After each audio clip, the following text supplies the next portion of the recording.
오늘 이 시간은 곳간에서의 자유라는 제목으로 말씀의 은혜를 나누도록 하겠습니다. 오늘 본문은 한 청년이 예수님께 청혼을 하는 내용입니다. 이 청년이 예수님께 어떤 청혼을 하느냐, 내 형과 유산을 나누는 데에 도움을 달라고 부탁을 합니다. 유산 상속으로 부탁을 하는 걸로 보아 이 청년은 부자인 것 같습니다. 부자 청년이 예수님께 부탁을 합니다. 근데 이 청년이 예수님께 부탁하는 데는 하등의 문제가 하나도 없습니다. 먼저 절차적 정당성이 보장되어 있습니다. 이 청년은 폭력을 쓰거나 폭언을 하지 않고 정당하게 예수님께 부탁을 합니다. 그 당시 랍비들은 이런 법적인 문제, 민원적인 문제들을 해결할 수 있는 권리와 의무가 있었습니다. 선생의 의무. 그래서 랍비라고 불리고 선생님이라고 불렸던 예수님께 이 청년이 제 형과 유산 나누는 데 도움을 달라는 것은 절차적으로 하등 문제가 없습니다. 법적으로도 문제가 없습니다. 유대법에 재산은 나누게 되어 있습니다. 물론 장자가 많이 갖게 되어 있죠. 재산이 100만 원이다. 그러면 장자는 무조건 반을 가져가게 되어 있습니다. 그리고 나머지 50만 원을 가지고 남은 자녀들이 n분의 1을 하는 것이 유대인들의 상속의 방법입니다. 그게 법적 정당성이죠. 그런데 지금 정확하진 않지만 내 형을 명하여 유산을 나누게 하라는 걸 보니까 형하고 이 사람밖에 없는 것 같아요. 그죠? 그러면은 재산이 어떻게 나눠지죠? 100만 원이면은 형이 얼마? 50만 원. 동생은 얼마? 50만 원. 이렇게 돼야 되겠죠? 근데 이 형이 동생한테 아마도 50만 원을 안 주려는 것 같아요. 제가 볼 때. 왜? 내가 형인데 동생보다 많이 가져야 되는데 법적으로는 내가 절반을 가져가는 게 맞지만 내가 형인데 좀 더 가져가야지 하고 있는 것 같아요. 그 의견이 분분한 것 같아요. 그러니까는 이 동생은 오히려 법적 정당성을 들이미는 거죠. 아니 법적으로 보십시오. 형은 50%만 가져가고 나머지는 형제들이 나눠 갖는 건데 형제가 나밖에 없으니 내가 50% 가져가야 되는 게 맞는 거 아닙니까? 라고 하는 것이죠. 그리고 사회적 정당성도 있습니다. 이 청년이 예수님께 나와서 청혼할 정도면 다른 사람들한테도 물어봤겠죠. 내가 이렇게 하려고 하는데 어떻게 생각해? 당연히 그렇게 해야지. 법에 그렇게 돼 있는데 왜 손해를 봐? 야, 형이 뭐라 하든 네가 받을 거 받아. 형이면 다야. 형이 너 밥 먹여줄 것 같아? 네가 받을 거 받아. 사람들도 인정하기 때문에 와서 얘기한 거예요. 지금 이 부자 청년은 절차적 정당성, 법적 정당성, 사회적 정당성을 다 가지고 예수님께 부탁하기 때문에 문제될 게 없어요. 정의롭게 부탁하는 거예요. 근데 예수님이 이 부자 청년에게 뭐라고 합니까? 야단을 칩니다. 누가 나를 재판이나 물건 나누는 자로 삼았느냐? 나는 그런 거 안 한다라고 그랬어요. 근데 여러분, 랍비는 그런 일을 해야 됩니다. 그런 일을 할 의무가 있어요. 재판의 의무가 있다 이 말이에요. 그러니까 이거는 예수님이 자칫 잘못하면 되치기를 당할 수도 있는 부분입니다. 그리고 난 다음에 예수님이 내가 왜 이 재판을 관여하지 않는지에 대한 이유를 그 다음에 설명해요. 뭐라고 얘기하십니까? 15절에 사람들에게, 이번에는 사람들에게 얘기하는 거예요. 삼가 모든 탐심을 물리치라. 그 생명이 그의 소유에 넉넉한 데 있지 않다. 그러니까 지금 이 부자 청년은 절차적으로는 정당할지 몰라도 정의로울지 몰라도 그 속에 뭐가 있다? 욕심이 들어있다 이 말입니다. 욕심을 가지고 부탁하기 때문에 내가 그 욕심을 채워주면 내가 정의롭지 못하기 때문에 나는 그 말을 못 들어주겠다 이 말이에요. 여러분, 욕심이 나쁜 겁니까? 욕심 가지면 안 됩니까? 좋은 대학 가야 됩니까? 안 가야 됩니까? 가야죠. 우리 세아가 뭐라는지 압니까? 아빠, 나는 서울대학 갈 거야. 그러는 거예요. 말이라도 아이고야, 우리 큰애는 절대 그런 얘기 안 합니다. 아무리 물어봐도 내가 대학이나 갈까요? 그러더라고. 우리 큰애가 아빠, 난 서울대학 갈 거야. 야, 너 공부 잘해? 못해. 그래도 갈 거야? 갈 거야. 계속 그러는 거예요. 난 재수했어. 갈 거야. 갈 거야. 옆에 딱 누워가지고 그렇게 애교를 부리는 거예요. 딸이 최고입니다, 딸이. 아들 아무짝에 쓸모가 없어요. 얘들 알겠니? 좀 잘해라. 예. 아이, 얼마나 아양을 떨는지. 저놈들은 아양을 떨기보다 아빠 이거 해주세요, 저거 해주세요. 막 이러기만 하지. 예, 잘하는 것도 있습니다. 서울대학 가야죠. 여러분, 좋은 직장 들어가야 됩니까? 안 들어가야 됩니까? 아유, 들어가야죠. 여러분, 집 넓은 데 가야 됩니까? 안 가야 됩니까? 전 여러분들이 화장실 2-3개 있는 집에 살기를 바랍니다. 예, 아멘 하셔야지, 이럴 때는. 예. 그래서 우리 욕심을 가져야 돼요. 여러분, 어느 나라가 잘 살아요? 풍족한 나라가 잘 살지 않아요. 저 풍족한 나라가 어디입니까? 저 아프리카, 저 동남아시아, 저 섬나라 이런 데는 나가서 작살만 내리면 물고기 잡히고 나무만 올라가면 열매가 있어요. 옷을 안 입어도 돼요. 집을 안 지어도 돼요. 그냥 누워 자도 돼요. 신발 안 신어도 돼요. 근데 그 사람들 못 살아요. 어디가 잘 살아요? 욕심 많은 사계절이 뚜렷한 그 북위 뭐 36.5도입니까? 뭡니까? 고 뉴욕, 워싱턴, 뭐 런던, 파리 요 위도에 있는 사람들이 잘 살아요.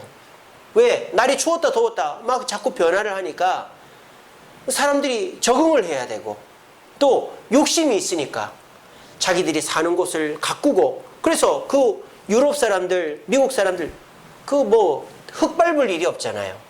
그리고 얼마나 편리하게 해놓습니까? 우리나라도 마찬가지고. 욕심이 있어야 잘 삽니다. 저도 욕심이 있고 여러분들도 욕심이 있고 우리 교회도 욕심이 있기 때문에 성전 건축을 하는 거 아니겠어요? 여러분 욕심이 있어야 됩니다. 지금 이 청년의 욕심을 뭐라고 하는 것이 아닙니다. 이 청년의 욕심이 하나님의 제어, 하나님의 기준을 어긋났고 거짓의 탈을 쓴 욕심이다 이 말이에요. 제가 예를 들어볼까요? 누가복음 15장에 보면 고르반 제도라는 게 나옵니다. 고르반이 뭡니까? 내가 부모님께 드렸다. 그러니까 이거는 부모님께 드리는 재산이다. 딱 이렇게 하는 거예요. 근데 이걸 악용을 하는 거죠. 자기 재산이 있으면 이거는 부모님께 드리는 재산이다 해놓고는 기부도 안 하고 그걸 딱 묶어 놓는 거예요. 사실 부모님께 드릴 것도 아니면서 말이죠. 그게 고르반 제도예요. 그게 뭡니까? 정의를 가장한 욕심이죠. 또, 자, 여러분, 국토 균형 발전을 위해서, 주택난 해소를 위해서 그린벨트를 풀겠습니다. 재건축을 풀겠습니다. 해놓고는 뒤에서 싸바싸바 해가지고, 야, 여기 그린벨트 풀리니까 빨리 사. 야, 여기 재개발 풀리니까 빨리 사. 이게 뭡니까? 정의를 가장한 욕심이다 이 말이에요. 또 여러분 뭐 필요하신 거 없어요? 제가 도와드릴게요. 막 열심히 봉사하고 섬기고 나누지만 그것이 나를 드러내기 위한 고아원에 가서 사진 찍고 악수하고 쌀 이만큼 쌓아놓고 라면 그 라면은 왜 쌓아놓습니까? 그게 뭐 대단하다고 라면 쌓아놓고 악수하고 그게 뭡니까? 정의를 가장한 욕심이라는 거예요. 지금 이 청년이 정의 절차적 정당성, 법적 정당성, 사회적 정당성이라는 정의를 앞세워서 예수님께 면죄부를 달라고 하는 거죠. 내가 형한테 내 몫을 받아내도 된다라는 면죄부를 주세요라고 얘기하는 거예요. 근데 예수님은 그 정의의 탈을 안쪽을 보신 거죠. 그래서 너는 욕심으로 가득 차 있구나. 그리고 사람들한테 사람의 소유가 넉넉한 것이 당장은 좋을지 몰라도 그 사람의 생명과는 관련이 없다. 딱 죽으면 끝이다. 라는 얘기를 해주신 거예요. 그리고 난 다음에 우리 예수님이 무슨 얘기를 하십니까? 비유를 얘기하십니다. 13절부터, 16절부터 또 비유로 그들에게 말하여 이르시되 왜 예수님이 비유로 말씀하실까요? 이 청년이 법적으로나 사회적으로는 문제가 없기 때문이에요. 그러니까 이 청년한테 너 잘못됐다라고 말하면 어떻게 됩니까? 되치기를 당할 수 있죠. 이게 무슨 잘못입니까? 내가 재산 받는 게 그럼 예수님이 공격당할 수 있단 말이에요. 여러분 누군가가 나한테 어떤 질문을 해요. 이거 올바른 겁니까? 그런 겁니까? 할 때 내가 생각할 때는 잘못된 거예요. 예를 들면 이런 거죠. 저 사람이 나한테 욕을 해서 나도 욕을 했습니다. 이거 잘못된 겁니까? 이러면 어떻게 해야 됩니까? 그래도 욕하면 안 되지. 그러면은 상대방이 뭐라 그래요? 먼저 욕을 했는데 왜 욕을 하면 안 돼요? 이렇게 얘기하면 할 말이 없잖아요. 그럴 때는 어떻게 얘기해야 되죠? 이렇게 얘기해야 됩니다. 여러분 그렇게 하세요. 정답이 정해져 있지 않는 거. 괜히 내가 말 잘못했다가 욕먹을 수 있는 거에는 이렇게 얘기하세요. 나라면 말이야. 그렇게 하시면 됩니다. 나라면 말이야 그 상황에서 욕 안 하겠어. 그러면 되치기 안 당합니다. 지금 그런 상황이에요. 이 청년이 내가 법적으로 절차적으로 사회적으로 문제가 없으니 예수님이 문제 없다라고 한마디만 해주세요. 그러면 내가 형한테 가서 그 메시아라고 불리는 예수님이 그렇게 얘기했으니까 줘! 이렇게 할게요. 한마디만 좀 해주세요. 라고 지금 사정하는 거예요. 그런데 예수님은 너 잘못됐다라고 말해도 이 청년이나 사람들한테 욕을 먹을 수 있으니까 비유로 얘기하신 것입니다. 왜? 비유는 이해하라고 얘기하는 겁니까? 이해하지 말라고 얘기하는 겁니까? 이해하지 말라고 얘기하는 거예요. 여러분들 비유는요, 이해를 돕기 위해서 하는 비유도 있죠. 뭐 사과 같은 내 얼굴, 그거는 내 얼굴이 어떻다라는 겁니까? 빨갛다는 뜻이죠. 빨갛고 예쁘다 이런 뜻 아닙니까? 그런 비유는 이해를 시키는 비유죠. 하지만 이해를 안 시키는 비유가 있습니다. 예수님이 성경에서 하는 비유는 못 알아들이라고 하는 비유입니다. 그 증거가 어디 나옵니까? 이 비유를 얘기한 다음에 22절서부터 비유를 해설을 해줘요. 왜? 다 못 알아들었으니까. 누구한테만 해설을 해줘요? 22절에 누구한테? 제자들에게. 제자들한테만 비유를 해설해 준 거예요. 왜? 제자들은 그 비유의 정답을 들어도 예수님한테 항의하지 않기 때문에 그대로 순종할 것이기 때문에. 하지만 순종 못하는 사람들한테는 비유로 얘기하는 거예요. 알아듣고 순종하면 좋고 못 알아들으면 너희들은 그냥 뭐 저로 가라 이 말이죠. 오늘 이 시간도 마찬가지입니다. 여러분들은 다 알아들을 것이라고 믿고 제가 설교를 합니다. 근데 아이고 목사님은 욕심도 없나? 돈 모으는 게 뭐가 잘못됐나? 그러면 다 퍼주란 말인가? 이렇게 받아들이는 분이 없겠죠? 그렇게 받아들이는 분이 없는 가정하에서 저는 다 풀어서 설명을 드리는 거예요. 그리고 오늘 얘기를 부정적으로 듣지 마세요. 오늘 설교의 제목이 곳간에서의 자유입니다. 뭐 결론적으로 얘기하면 물질에서의 자유라는 뜻이에요.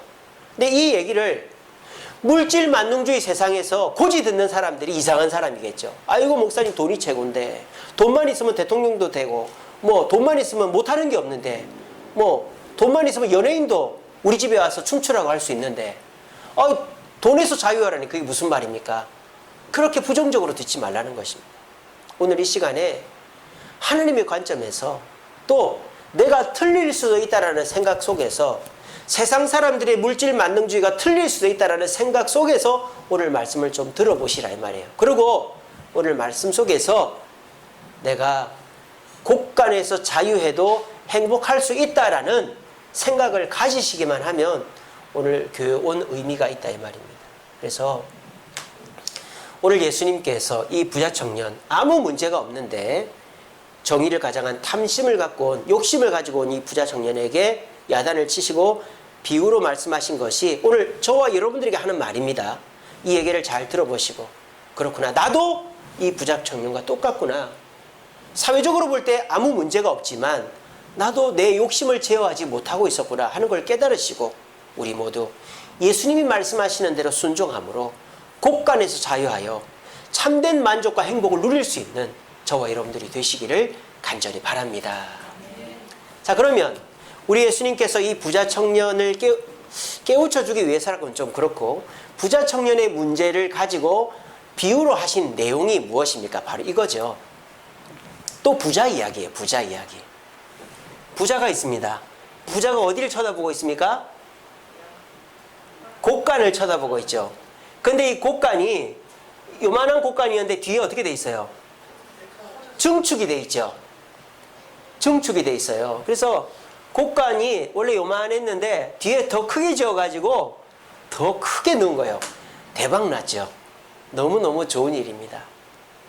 성경에 보니까 이 부자가 농사가 너무너무 잘 돼가지고 막 원래 저장하던 데보다 더 크게 지어야만 저장을 할 수 있게 된 거예요. 그 부자는 아무 갈등도 하지 않고 그냥 곡간을 크게 지은 거예요. 그리고 저기다 가득 쌓아놓고 내가 이제 마음껏 즐겨야 되겠다. 이렇게 생각을 딱 한 거예요. 근데 어떻게 됩니까?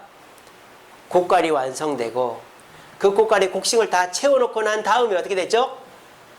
이 사람이 저 세상으로 가버린 거예요. 깨꼬닥 해버린 거예요.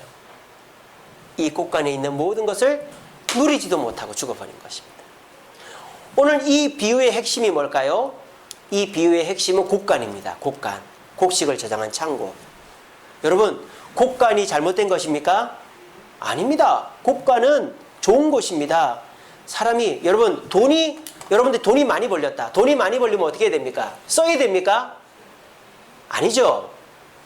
여러분, 돈 많이 번다고 절대 쓰면 안 됩니다. 사업하다가 500만 원 벌던 사람이 1000만 원 벌고 2000만 원 벌 때가 있단 말이에요. 그럴 때 어떻게 합니까? 내가 계속 2천만 원을 벌 수 있을 거라는 착각에 빠지는 거예요. 그래서 자기 삶의 규모를 2천만 원에 맞춰 놓는 거예요. 그런데 내 사업이 다시 500만 원대로 떨어질 수 있단 말이에요. 순이익이. 그렇게 되면 이 사람이 벌벌 떠는 거예요.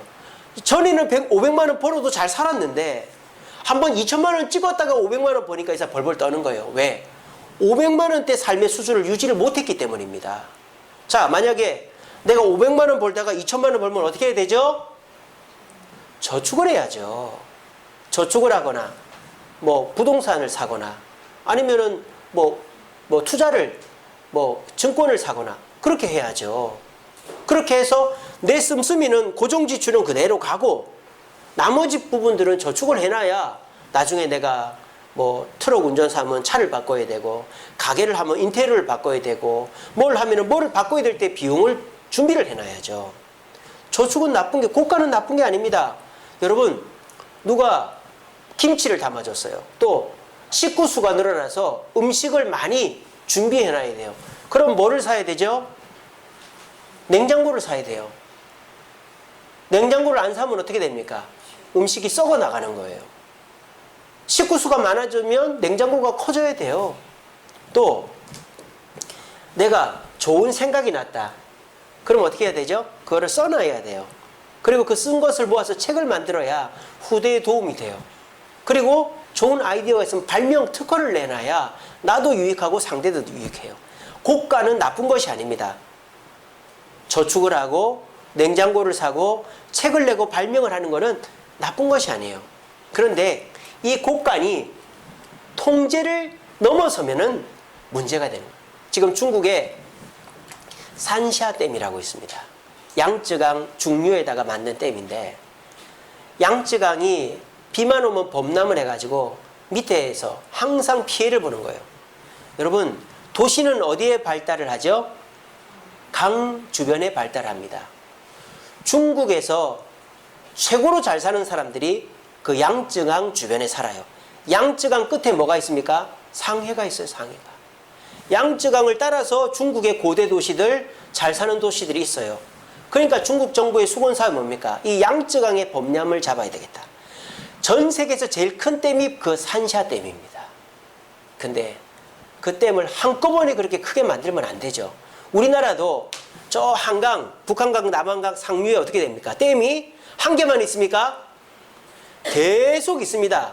계속. 왜 그렇게 해야 됩니까? 한 댐에 걸리는 부하를 줄이기 위해서 댐을 여러 개를 만들어놔야 된 거예요. 우리나라는 잘한 거죠. 그렇게 했기 때문에 댐이 무너지는 일은 없어요. 우리나라에는. 근데 이 중국 사람들이 교만해가지고 산샤댐을 세계에서 제일 큰 댐으로 만들. 왜? 우리가 대국이다 이거죠. 대국이다. 그러니까 댐을 만들어도 어떻게? 세계에서 제일 큰 댐을 한번 만들어보자. 욕심이 제어를 상실한 것이죠. 욕심이 그냥 한도 끝도 없이 높아진 거예요. 그래서 지금 어떻게 되세요? 산샤댐이 무너질 위기에 처했어요. 그러니까 어떻게 합니까? 방류를 합니다. 똑같아져 버렸어요. 양쯔강이 범람해서 홍수가 나는 거나 산샤댐이 방류를 해서 홍수가 똑같아져 버려요. 오히려 더 양쯔강 범람 때보다 더 문제가 심해졌대요. 지금. 이게 뭡니까? 욕심이 통제를 상실하면 생겨나는 문제라는 거예요. 통장이 많아지는 거 좋습니다. 부동산 많이 사놓는 거 좋습니다. 근데 내가 먹을 것도 안 먹고 자식들 공부시킬 것도 안 시키면서 땅 사고 증권 사고 하면은 그게 한 방에 땅값이 똥값이 되거나 증권이 휴지가 되면 어떻게 됩니까? 결국은 돈도 없어지고 내 자식 공부도 못 시키고 부모 형제도 다 잃어버리는 거예요. 냉장고도 어떻습니까? 냉장고 하나, 김치 냉장고 하나 있으면 되는데 냉장고 한 2개, 김치 냉장고 한 3개, 또 음료수 냉장고 하나 이렇게. 그러면은 이게 집이 냉장고실인지 사람 사는 데인지 모르는 거예요. 여러분, 집이 왜 이렇게 덥나? 왜 이렇게 덥나? 그런 적 없어요? 왜 더워요? 냉장고가 많으니까 덥지. 냉장고에 그 냉기가, 열기가 다 어디로 나와요? 여러분 그거 모르셨어요? 냉장고에 있는 냉기는, 열기는 다 거실로 나오는 거예요. 에어컨은 지금 에어컨 돌아가죠. 이거는 실외기가 있잖아요. 실외기로 열기를 다 빼내죠. 냉장고는 밖으로 빼내는 게 아니에요. 제가 그걸 어떻게 하는 줄 알아요? 제일 더운 데가 사무실이에요. 이 한 평짜리 사무실에 컴퓨터가 2대입니다. 또 프린트기 있습니다. 여기 엄청 더워요. 왜? 기계가 돌아가면 더운 거예요. 근데 냉장고는 냉기를 만들어내야 되니까 그 열기를 다 거실로 빼내니까 여러분들 냉장고 많아지면요 거실이 더워져요. 그리고 또 우리가 책을 내는 것도 봅시다. 여러분들은 그런 거 모르시겠지만 책을 자존심으로 생각하는 사람들이 있어요. 저희 아는 목사님들 중에서도 책 한 권 내려고 얼마나 애를 쓰는 사람이 있는지 몰라요. 그렇게 해서 책 한 권 내놓고는 자랑을 하고 다닌 거예요. 은근슬쩍 밥 먹으러 가면 책을 싹 내밉니다. 내가 이번에 낸 신간이야. 한번 읽어보고 코멘트 달아줘. 그거 전화 옵니다. 읽어봤어? 그 사람은 그 책 내는 게 자기 취미예요. 식구도 없습니다. 휴가도 없습니다. 맨날 책 내는 거예요. 그러다 보면 어떻게 돼요? 내 아이디어가 없으니까 남의 거 뺏겨서 책 내는 거예요. 책은 저는 하나님 앞에 약속한 게 3가지. 이거 말 안 하랍니다. 말이 너무 앞서가지고 제가. 어쨌든 저는 책 안 내기로 한 사람이거든요. 근데 사람이요, 욕심이 많아지면 자기가 잘 되고 보면 자꾸 책을 내려고 그래, 책을. 그래서 처음에는 자기의 얘기를 하다가 남의 얘기 쓰고, 그래서 결과적으로는 그 책에 아무 영향가가 없는 책이 되는 거예요. 욕심을 상실하면 고가는 오히려 나를 망가뜨리는 것이 된다는 겁니다. 지금 이 부자의 문제는 뭡니까? 고가의 문제가 아니라 고가를 뭐 했기 때문에? 고가를 뭐 했기 때문에? 증축을 했기 때문에 문제가 되는 거예요. 자, 여러분, 내 고간이 찼어요. 그러면 어떻게 됩니까? 나머지는 남을 나눠주든지 또 내가 그걸 쓰든지 해야 될 거 아니에요. 내가 쓰지도 않고 나눠주지도 않고 모아만 두면 어떻게 됩니까? 그게 문제가 되는 거예요. 두 번째는 이 사람에게 어떤 문제가 있죠? 그거를 모아놓고 안 쓰는 게 아니에요. 이 사람은 쓰는 사람이에요. 근데 누구를 위해서 쓴다? 나만을 위해서. 오늘 본문에 나가 7번 나와요. 나만을 위해서 쓰는 사람이다 이 말이에요. 나만을. 자, 그렇다 손 치더라도 여러분 보세요. 모으는 게 죄입니까? 죄 아닙니까? 죄 아닙니다. 나를 위해 쓰는 게 죄입니까? 죄 아닙니까? 죄 아닙니다. 그러니까 이 사람은 아무 죄가 없어요. 근데 어떤 문제가 있는지 아세요? 행복해지지가 않는다 이 말이에요. 내가 죄가 없지만, 내가 모아두는 게 죄는 아니지만, 내가 나를 위해서 쓰는 게 죄가 아니지만 행복해질 수가 없단 말이에요. 왜? 이 사람이 죽어버렸기 때문입니다. 누릴 수가 없게 돼버렸기 때문이다. 왜? 이 사람이 아무리 돈이 많아도 내가 죽고 살고까지 그 돈으로 감당할 수가 없기 때문입니다. 제가 미국에 있을 때 미국 사람들 이사하는 걸 가만히 봤어요. 우리나라는 이사하면 어떻게 됩니까? 큰 트럭이요, 한 대 갖고 안 되면 2대 오는 사람들도 있어요. 근데 미국 사람들은요, 트럭이 없어요. 이사 트럭이, 미국에는 이삿짐 센터 자체가 있기는 합니다만 극소수입니다. 이삿짐 센터는 부자들만 하는 거예요. 저희 여동생이 LA에서 샌프란시스코를 갈 때 회사에서 이사를 해줬어요. 페이스북에서. 왜냐하면 가구들이 사람이 들 수가 없어요. 그래서 부자들은 회사에서 10원짜리 하나까지 그대로 딱 해줍니다. 근데 일반 사람들은 이삿짐 센터가 없어요. 뭐가 있는지 아세요? 유홀 트럭이라고 있어요. 유홀 트럭. 그 트럭을 자기 집 차 뒤에 다는 거예요. 그러면 U-Haul 트럭 회사는요, LA에도 있고 뉴저지에도 있고 저기 저 밑에 마이애미에도 있고 저 위에도 있어요. 그러면 내가 여기에서 여기로 이사를 가면은 그 카라반을 어떻게 해야 돼요? 반납을 해야 될 거 아니에요. 근데 여기에도 U-Haul 회사가 있기 때문에 여기서 와도 여기다 반납을 하면 되는 거예요. 그 미국 사람들 이사할 때 보면은 짐이 없어요. 그 U-Haul 트럭 조그만한데 넣고 이사 가는 거예요. 짐이 없어요. 왜? 다 붙박이니까. 냉장고, 오븐, 세탁기, 또 건조기, 농, 침대 다 붙박입니다. 소파 이런 거 다 붙박이에요. 그러니까 그냥 옷이랑 그냥 자기 책이랑 귀중품만 가져가면 되는 거예요. 그러니까 이사 가는 게 하나도 돈도 많이 안 들고 이사 가는 게 힘들지도 않아요. 근데 여러분도 어떻습니까? 이사 가는 게 귀찮아서 전세비 올려주잖아요. 그렇지 않아요? 집주인이 10만 원 올려달라 그래요. 20만 원 올려달라 그래요. 그럼 2년 후에 계약하잖아요. 20만 원 올려주면 2년 후에 300만 원인가 그렇죠? 그러면은 이사 비용이 한 200만 원 들잖아요. 아이고 이사 비용 주고 막 또 집수리 해주느니 차라리 그냥 그 돈 주고 말자. 사람들 그렇잖아요. 우리나라 사람들은. 근데 미국 사람들은 이사를 그렇게 안 해요. 하더라도 그냥 트럭 하나 빌려서 옷하고 책하고 자기 집만 가지고 가면 되는 거예요. 자기 차 뒤에 실어가지고. 근데 우리나라 부자들 보십시오. 부자들은 어떻게 합니까? 돈이 많으니까 그 돈을 관리하는 경비원들을 둡니다. 또 자기 몸을 관리하는 보디가드를 둡니다.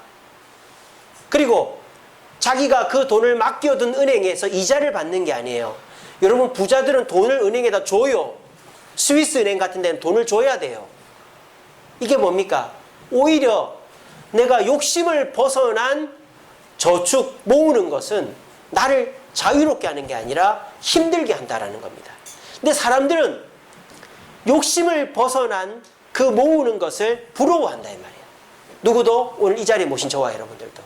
그래서 우리도 그렇게 모으는 데만 생각을 하고 있단 말이에요. 근데 뭘 생각을 못해요? 우리가 죽고 나면 그거를 쓸 수가 없다는 것입니다. 오늘 많은 사람들도 모으는 데만 정신이 팔려가지고 실컷 모으다가 결국 부모도 잃고 자식도 잃고 돈은 남아있는데 주변에 사람은 없고 외로워지는 사람들이 얼마나 많습니까? 근데 사람이요, 내가 지금 돈이 없어도 사람이 있으면 삽니다. 사람이 찾아옵니다. 사람이 먹을 걸 줍니다. 사람이 내 형편을 돌봐줍니다. 그런 사람은 사는 거예요. 근데 돈이 많아도 사람이 오지 않는 자는 죽습니다. 지금 우리 주님이 우리에게 그걸 말하고 있는 것입니다. 여러분들한테 돈 많이 모으지 마라, 교회에다 헌금 많이 해라, 남들 많이 도와주라, 그런 거 얘기하는 게 아니고요. 여러분들이 모으는 것만 정신 빠져 있고 또 나만을 위해서 살다 보면 그게 법적으로는 문제가 없어도 결국 나를 행복하게 하는 것이 아니다라는 것을 말하고 있는 거예요. 여러분 사람이 오복 중에 하나가 치아인데 사람을 행복하게 하는 것 중에 하나가 먹는 재미지 않습니까? 그래서 여러분들 먹는 재미를 위해서 어떻게 하십니까? 많이 먹죠. 그리고 좋은 음식을 먹습니다. 그래서 맛있는 음식이 있고 좋은 데가 있으면 가서 먹습니다. 근데 여러분 많이 먹는 맛보다도 적게 먹는 맛도 기가 막힙니다. 제가 어제 우리 애들 데리고 어딜 가다가 애들 아침을 못 먹어서 보름달이라는 빵을 사줬어요. 아시죠? 빵 안에 그 흰색 크림이 들어가 있는 보름달을 사줬는데 우리 애들이 보름달을 별로 안 좋아해요. 그래서 그 딸애가 먹다가 남겼어요. 근데 그거를 하나 딱 먹는데 얼마나 맛이 있는지 너무 달콤하고, 저는 그 보름달이 짭짤하다는 걸 처음 알았어요. 짭짤하고 달콤하고 너무 맛있더라고요. 제일 맛있는 게 뭐예요? 시장의 반찬이라고 굶고 먹는 음식이 제일 맛있는 거예요. 저는요, 전에도 말씀드린 적이 있습니다만 지금도 침이 넘어가는데 제 인생의 최고의 음식이 뭔지 아세요? 김치국밥입니다. 김치국밥. 학원에서 11시, 12시까지 일하고 집에 왔는데 아무것도 먹을 게 없어. 어머니 돌아가시고 여동생 간호사 밤 근무한다고 나가고 아버지 야간 근무 나가고 집에 아무도 없는데 들어왔는데 집에 음식이 없어요. 근데 냄비에 보니까 김칫국이 있어요. 식은 김칫국. 밥솥 열으니까 밥이 있어요. 김칫국에다 밥 때려놓고 끓여서 먹었더니 기가 막힌 거예요. 저는 그래서 지금도 그 김치국밥을 잊을 수가 없습니다. 근데 그걸 지금 끓여 먹어도 그 맛이 안 나요. 사람은 많이 먹어서 행복하기도 하지만 오히려 덜 먹어서 행복하기도 한 거예요. 그래서 우리는 너무 이쪽만 보는 거예요. 이쪽만.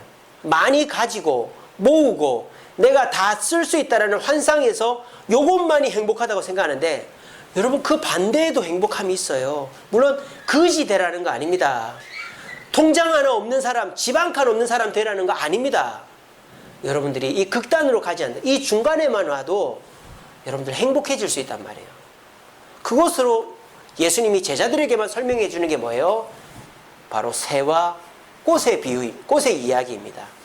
이건 비유가 아니고 이제 설명해 주는 거죠. 공중을 나는 새를 보라. 공중을 나는 새가 뭐 심드냐 거두느냐. 근데 창고도 없는데 얼마나 행복하게 사냐. 또 들의 백합화를 봐라. 여러분 이게 무슨 꽃일까요? 이게 백합화예요. 성경에서 말하는 백합화입니다. 들양귀비 꽃입니다. 들양귀비 꽃. 영어로 말하면 아네모네 꽃입니다. 들양. 여러분 양귀비 꽃 아시죠? 요즘에 양귀비 꽃 그 마약 아편 그거 뺀 거 양귀비 꽃 많이 심잖아요. 꽃이 이쁘니까. 그래서 이게 들양귀비 꽃이에요. 우리 들깨 뭐 있는 것처럼. 그 번역이 잘못된 거죠. 우리 흰 백합 그게 이제 성경에 나오는 거 아니에요. 그래 우리 주님이 이 공중의 새를 보라. 들의 백합화를 보라. 이들이 얼마나 행복하냐 얘기해요. 근데 여러분들이 볼 때 새가 행복해 보입니까? 꽃이 행복해 보입니까? 저 새들이 잠잘 때나 있을까? 비가 올 때 피할 때나 있을까? 추위를 어떻게 피할까? 저 새들이 먹을 건 어떻게 구할까? 모아두지를 않았으니 배가 고프면 어떻게 할까? 저 꽃들이 사람들한테 밟히면 어떻게 할까? 저 꽃들이 병충해에 시달리면 어떻게 할까? 저 꽃들이 아무 보호도 못 받는데 어떻게 할까? 막 걱정이 되지 않나요? 그래서 우리는 이 꽃이나 새를 보면 한없이 불쌍해 보여. 그건 여러분들 생각이에요. 여러분들 생각이에요. 여러분들 저 방글라데시, 부탄, 저 아프리카 사람들 불쌍해 보이죠? 그건 우리 생각이지. 우리는 그 사람들이 불쌍해 보이지만 그 사람들은 우리를 불쌍하게 생각한다니까요. 그 사람들은 행복해요. 돈이 없어도 부모, 형제, 자식이 있으니까 행복하고요. 모으지 않아도 당장 누워 잘 집이 있고 먹고 살 음식이 있으니까 행복한 거예요. 뭐 차가 없어도 걸어 다닐 수 있는 건강한 두 발 있으니까 행복한 거죠. 생각하기 나름이라는 거예요. 자, 그러면은 이 새와 꽃은 우리가 볼 때 안전하지 못하고 모으지 못했고 힘들어 보이는데 왜 행복할까요? 첫 번째로는 모으지 않아도 되는 자유가 있기 때문입니다. 모으지 않아도 됩니다. 왜? 하나님께서 이 새에 음식들을 주시고 하나님께서 이 꽃에 물과 햇볕을 주시기 때문입니다. 그렇게 많이 모으지 않아도 되는 자유가 있기 때문입니다. 모으지 않아도 되는 자유. 여러분, 모으지 않아도 되는 자유라는 거 한번 생각해 보셨어요? 모아야만 된다는 생각을 하셨지, 모으지 않을 때 내가 자유할 수 있다는 생각을 해 보셨냐, 이 말이에요. 근데 모으지 않으면요, 굉장히 행복하고 편하고 자유롭습니다. 그리고 이 새와 꽃의 행복이 무엇일까요? 나누어 주는 행복이 있어요. 자, 새나 꽃이나 모을 때가 있습니다. 아이고 목사님, 이 새나 꽃이 모으지도 않다면서요? 모으기도 합니다. 꽃은 어디다 모을까요? 이 꽃은 어디다 모을까요? 열매에다 모으는 거예요. 열매에다가. 모든 영양분을 그 열매에다 집중해서 그 열매를 딱 영양소를 모으는 거죠. 그럼 그거는 뭐 하려고 모으는 거예요? 나 좋으라고 모으는 거예요? 후손들을 위해서 모으는 거죠. 후손들을, 씨앗을 퍼뜨리려고. 자, 새는 오늘 이 마태복음에는 그냥 공중 나는 새라고 되어 있는데 오늘 누가복음에는 어떤 새라고 되어 있죠? 24절에 보면 뭐라고 되어 있죠? 12장 24절에 뭐라고 되어 있습니까? 까마귀라고 되어 있죠? 왜 까마귀라고 해놨을까? 이거 제 생각입니다. 새 중에서 부모에게 먹이를 물어다 주는 새가 까마귀예요. 그래서 까마귀는 효도의 상징이죠. 그래서 반포지효라는 말이 있지 않습니까? 그래서 까마귀는 부모에게 음식을 물어다 줘요. 나머지 새들은 새끼한테만 물어다 주지만 이 까마귀는 부모에게 이제 음식을 물어다 줍니다. 그러니까 새도 자기를 위해서 물어오는 게 아니고 새끼와 부모를 위해서 물어오는 거예요. 이게 뭡니까? 내가 모으는 거는 남을 위해서 모은다 이 말이에요. 그렇게 하면 어떻게 된다? 행복하다 이 말입니다. 그렇게 하면 어떻게 된다? 내가 이 땅에서 누릴 만큼 다 누리고 하나님이 부르라 갈 때 아무 후회나 미련 없이 하나님께 갈 수 있고, 하나님께 가면 어떻게 된다? 네가 땅에서 내 뜻대로 욕심을 제어하고 나눠주고 왔기 때문에 여기에서도 네가 누려라 하는 것이 하나님이 주시는 복이다라는 것입니다. 그래서 우리는 욕심을 제어하는 방법으로 무엇을 선택해야 되느냐? 하나님의 뜻을 선택해야 된다라는 것입니다. 여러분, 모든 것은 하나님의 섭리를 따라 움직이게 되어 있습니다. 근데 인간은 그 섭리를 거스르고자 하죠. 그래서 비가 오면은 홍수가 나기 마련인데 그 홍수를 제어하려고 댐을 만들고, 부족하면은 부족한 대로 살아야 되는데 안 부족해지려고 막 기계를 만들고 뭐를 만들고 돈을 모읍니다. 근데 그러다 보니까 자꾸 문제가 생기고 그 문제를 극복하려고 또 문제가 생기는 거예요. 사람이 몸이 아프면 병이 들기 마련인데 그 병을 안 들게 하려고 영양제를 먹고 또 주사를 맞고 병원을 갑니다. 그러니까 또 문제가 생기는 거예요. 그렇게 해서 지금 인간이 고칠 수 없는 그런 박테리아, 바이러스들이 또 생기는 거 아니겠습니까? 근데 하나님의 섭리에 맡겨서 하나님이 모으라면 모으고 누리라면 누리고 나눠주라면 나눠주면 나도 행복하고 남도 행복하고 모두 행복하게 되어지는 것인데, 내가 자꾸 모으는 데만 집중하고 그 모은 것을 나 혼자 쓰려고 하다 보니까 결국 누리지도 못한 채 죽고 천국도 못 가고 지옥 가고 이런 악순환이 세상에서 벌어지고 있다는 것입니다. 그래서 우리 주님이 이 부자 청년이 만약에 주님의 제자라면 뭐라고 얘기하실까요? 얘야, 더 가지려고 하지 마라. 형이 가져갈 거 가져가고 형이 주는 것만 가져라. 그리고 형을 잃지 마라. 그렇게 하실 거예요. 그리고 하나님께서 여러분들에게도 말씀하실 것입니다. 누구누구야 더 가지려고 하지 마라. 더 모으려고 하지 마라. 모을 수 있는 것만 모으고 나머지는 너 쓰고 남을 위해 써라. 그래서 네 부모를, 네 형제를, 네 자녀를, 네 이웃을, 네 성도를 잃지 마라 라고 저를 통해서 여러분들에게 말씀하고 있는 것입니다. 여러분, 요즘 사람들 보면은 모으다가 부모도 형제도 이웃도 아무도 없는 사람이 얼마나 많습니까? 회장들 보십시오. 권력자들 보십시오. 아무도 없어요, 주변에. 형제들도 소송 걸고 남이 됩니다. 이게 무슨 말입니까? 우리들의 삶 속에서 모으는 것이 반드시 행복한 것이 아니다라는 거예요. 그리고 우리가 나누어주는 것이 한도 끝도 없는 것 같지만 내가 할 수 있는 만큼만 나누어 주다 보면 우리 주님은 하늘에서 그것을 다 세고 있는 거예요. 그래서 그런 말이 있지 않습니까? 내가 이 땅에서 나누어 주면 하늘 내 통장에 그게 다시 다 기록이 된다고. 그래서 내가 하늘 가면 나누어 준 만큼 부자가 된다고. 그런 말이 있지 않습니까? 그래서 다시 한번 말씀드립니다. 사랑하는 주세움교회 성도 여러분, 너무 모으려고 하지 마십시오. 모으다가 죽으면 무슨 소용이 있습니까? 여러분들이 쓸 만큼만 모아두시고 나누어 주십시오. 부모에게, 형제에게, 자녀에게, 이웃들에게, 성도들에게 나누어 주십시오. 그래서 사람을 잃지 마십시오. 그렇게 함으로 곳간에서 자유하시고 하나님 주시는 행복을 이 땅에서 누리다가 천국 가서도 하나님 주시는 면류관 속에 살아갈 수 있는 저와 여러분 되시기를 간절히 바랍니다. 말씀을 맺겠습니다. 우리 말씀 같이 읽겠습니다. 시작.